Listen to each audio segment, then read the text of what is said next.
bottles in this bitch, 100 models in this bitch. We gon' party like we won the fucking lotto in this bitch. Living reckless, yeah, we know your crew can't hang. We in the section, throwing up them hundreds like it's change. SIMBA, back at it, I'm down in the fifth. I bought the whole shit, making moves, I'm out of the trench. Got out of LA, West Coast where I represent. It's me, SimbaTv. Bang! What is good, YouTube fam? It's your boy Simba coming back here again with another reaction video for you guys today. For today's reaction video, we got 5 extremely creepy cursed dolls. You guys know I hate cursed dolls, man. I hate dolls in general, okay? I hate them. I don't like them. They always so weird. Feel like they watching you walk around and stuff like that. But you guys wanted me to react to this video, so I'm reacting to it, man. If you guys are not yet subscribed, go ahead and hit that subscribe button down below. Become part of the notification. Gang. We're bringing new videos to you every single day. So without further ado, let's jump up in it. Dolls. Oh, there it is. They're nothing more than an innocent children's toy or elegant-looking antique on Goddamn a lie. shelf. Or are they? Some seem to have a very dark side to them, and here are 5 that are said to be especially cursed. Let's first start with Mandy. Mandy is an antique German doll that was made in the early 1900s. She was donated to Canada's Quesnel Museum in 1991 because her owner simply could not cope with the strange things happening in her home. More often than not, the owner would hear the sound of a crying baby echoing through the house. The crying was clearly coming from the basement, and oddly, this was where Mandy the doll was kept. Bro, I tell y'all this all the time. Look, a ghost, human, grown-ass man, grown-ass woman, that's creepy, you know, as is, right? That's one side of creepy. But a ghost baby crying and playing and... That's a whole different ball game. Whole different ball game. We don't want no damn ghost babies. Okay, that's creepy. That's extra creepy. Oh, hell no. When the owner would go down there, the sound of crying would stop and the basement window would always be opened. After believing the doll was haunted, the owner gave the doll to the museum. The crying stopped and the window was never found open again. After Mandy was put on display at the museum, the place seemed to take on the bizarre curses the doll appears to possess. Things mysteriously disappear, food disappears from fridges and ends up in drawers, and electrical equipment often instantly drains whilst near Mandy. Visitors feel uneasy around her and have witnessed her eyes following them around the room. Oh no! Workers have heard Mandy tapping on her case, and when someone goes in to check on her, her hand has always moved and is positioned on the glass. Oh hell no! It's been said that Mandy is not necessarily an evil doll, she just wants attention and doesn't like being left alone. When left in the night, workers often find items scattered all over the floor by the morning. The museum put a little lamb toy in Mandy's case so that she wasn't so lonely. And one day, the lamb was found out of the locked case and was lying on the floor. Okay, now that's creepy. That's creepy. You put a toy in there for her and she said, I don't want this damn toy. And by the way, I can get out this motherfucker if I wanted to. What was that? Y'all heard that? Oh man. When Mandy taps on the glass or gives signs she is lonely, staff will carry her around the building to calm her down. And in the night, one of the staff members will bring her to their office, sit her on their lap and continue working. It's unknown why Mandy is said to be haunted, but investigators say that there is the spirit of a sweet child inside. The story is that a little girl was locked in a basement with the doll. After passing away, the girl's spirit got trapped inside the doll, and it's believed this is why Mandy was crying in her previous owner's basement.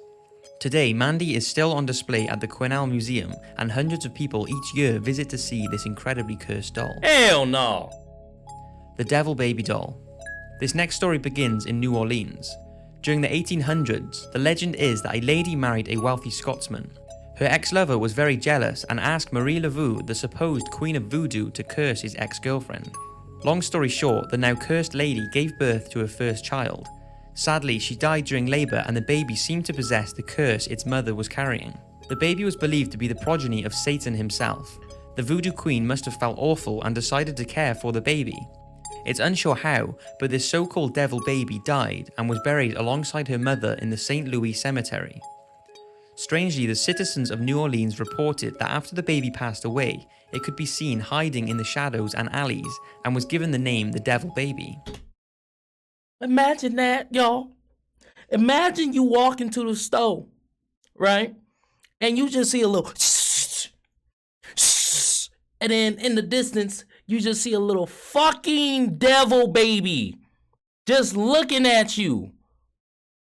Like, you gonna feed me? You gonna talk to me? I know you see me. Oh, no. That don't sound fun whatsoever. The townsfolk would carve fake devil babies out of gourds and hang the dolls outside their homes to frighten off the real one. In the early 20th century, new versions of the devil baby doll began appearing around New Orleans. These were said to look exactly like the real devil baby, and because of this, these dolls are believed to be possessed. Artist Ricardo Pustiano claims to have been able to buy remnants of the last remaining doll from that era and currently recreates them for purchase. Why? Many customers have claimed these dolls are evil, following you with their glass eyes and moving on their own. I would One think owner so. told of a time where the devil baby doll littered their kitchen floor with items. The couple had no pets or children and strongly blamed the doll for the incident. The dolls now come with a buyer beware warning because it appears the spirit of the devil baby is alive and living within the dolls. It's also been said that if you look into their eyes, you can almost see the flicker of a trapped, unhappy soul. Doll Island. No haunted doll video would be complete without the terrifying island that is situated just south of Mexico City. You know, I never wanted to go to Mexico because, like, Mexico is just crazy. You feel me? I definitely don't want to go now. There's a doll island. They just hanging on trees and stuff, just chilling like everything's sweet. Wild.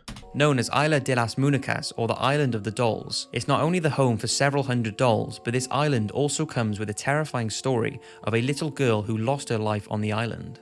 She was said to have been found drowned many years ago on the island by the former local Don Julian Santana Barrera. After finding her body, Barrera saw a doll floating down the canal believed to be the girl's. He retrieved it and hung it on a tree as a sign of respect for the girl's spirit. Barrera was apparently haunted by the spirit of the girl and started hanging more dolls as he thought this would please her. Before he knew it, the dolls became possessed and Barrera started hanging hundreds around the island. Those close to him believe he was driven by some unseen force which completely changed him. In 2001, around 50 years after he started collecting the dolls, Barrera died of a heart attack. There are rumours he was found dead in the same spot where the girl drowned. Oh! It's believed Barrera's spirit has also possessed the dolls. The current owner, who is Barrera's cousin, says the dolls can be seen moving their heads, arms, and even opening their eyes. At nighttime, they are heard whispering to each other. Barrera's cousin says it's very creepy, but he is now used to it. If there's one place in the world that proves dolls can be haunted, then it's definitely the creepy Isla de las Muñecas island. Haunted Harold. Haunted Harold is easily one of the most infamous cursed dolls around. The story starts with a man called Greg who listed Harold on eBay alongside his personal encounters he had with the doll. He bought the believed 1930s doll from a man at a market who told him that the doll brought an eerie presence into their home after their son died. Singing and whispering could be heard from their son's bedroom. What? When they went in to check, nothing would be there that would make these noises, apart from Harold. After all this, he kept Harold in the shed before deciding to sell him. Apparently, the new owner also started experiencing Harold's dark presence. Just 2 days after owning him, his partner left him, his cat passed away, and he started to have terrible headaches. Wow, so the dog gonna take everything around you? Your cat died? Your partner left? Burn it, bro. Burn it. No matter of fact, leave the house, burn the house too. The priest told him to burn the doll, but Harold simply would not burn, so Greg put him in a small coffin and kept him in the basement. After this, the sound of crying and laughing children was heard coming from where Harold was now kept. Harold was sold to a lady who sold him on a year later as she couldn't handle him. Since then, he has been passed around and is believed to have caused many accidents and terrifying paranormal experiences. No one can seem to keep him, but he is currently owned by Anthony Quinata. Shortly after Anthony received the doll, he saw people physically and mentally affected in front of his eyes whilst in Harold's presence. Wow. Harold was put in storage in 2005 and taken out in 2013 to be investigated. Since he has been let out, the stories are endless.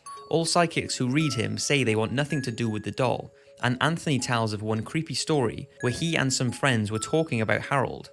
All of a sudden, he felt a sharp, stabbing pain in his lower back. His friend at the time was looking up Harold on her phone, and as soon as she was told to stop, the pain started to go. The next day, Anthony noticed a huge bruise where he felt the pain the day before, and is certain Harold was behind the attack. He believes it was because his friend was looking him up on the internet whilst in Harold's presence. In 2014, Cursed Harold was featured on an episode of Ghost Adventures, where the crew took him to the doll island I previously mentioned. They experienced some very bizarre things, but the most extreme was that the lead investigator received 3 bruises on his left arm. This was very similar to what Anthony had before. Oddly, the lead investigator had been holding Harold the Haunted Doll that day, leading many to believe he was the cause. The last story is that Harold can make people sick. A few viewers who watched the Ghost Adventures episode claim Harold made them ill after they or their family mocked him, with one viewer throwing up blood the next day. Wow! So it seems that it's not— Yo, God, please don't let me throw up blood. Yo, Harold, I'm sorry. Like, this, I didn't know that you did not like to be watched. So please don't fucking hurt me. Please. Please. not just the owner of the doll who has bad experiences, but those that mock or insult him will also face the power of Harold the Haunted Doll. Oh. That's scary, bro. Okay, I know Annabelle has been talked about a lot, scary. but the stories about this doll are just terrifying and I can't leave them out. Annabelle was purchased in 1970 from an antique hobby store. The lady who bought the doll wanted it for a birthday present for her daughter, Donna. Donna was a college student living with a roommate called Angie and Angie's partner, Lou. At first, Annabelle the doll didn't seem anything special, just a regular doll anyone would get as a gift. Shit. But over time, Donna and her roommate noticed Annabelle began moving on her own. At first, they thought nothing of it, but soon things began happening that they couldn't ignore, and realized there was something very dark about this doll.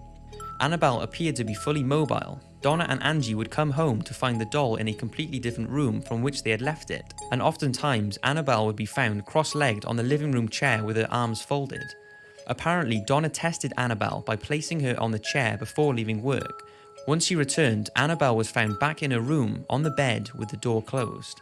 Around a month after having her, the roommate started to find penciled messages on parchment paper that read "Help us" and "Help Lou." What's eerie is that Donna said she never kept parchment paper in the house and has no idea where it came from.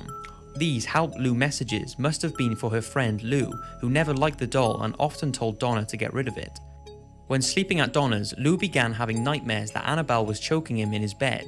He would wake up terrified and knew there was something dark going on. Wow. A few days after his nightmare, he and Angie were hanging out in the house when they heard the sound of something moving around in Donna's room. After Lou investigated, he saw Annabelle sitting in the corner of the room. He turned away as he felt someone was standing behind him and realized there was a series of burning, raking claw marks on his chest. He knew Annabelle had something to do with it, and not long after, a priest was called who in turn called demonologist Ed and Lorraine Warren.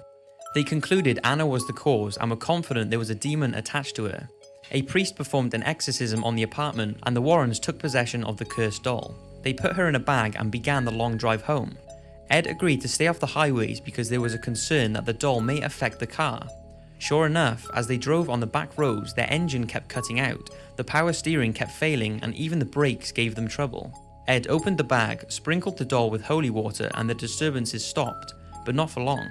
Ed and Lorraine called in a Catholic priest to exorcise Annabelle, but the priest didn't take it seriously, telling Annabelle, "You're just a doll, you can't hurt anyone." Apparently, on his way home, the priest's brakes failed and his car was totaled in a horrific accident. Luckily he survived, but believes it was caused by him taunting the cursed doll. As well as that terrifying story, Annabelle is believed to be responsible for one death. A young man visited the Warrens Museum to see Annabelle.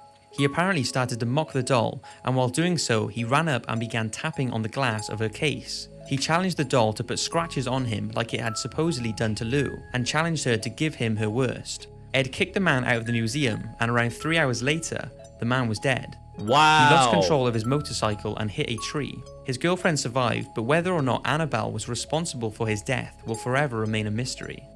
Annabelle is still locked away at the Warrens Museum today, but many wonder, is she biding her time just waiting for the day when someone opens her case?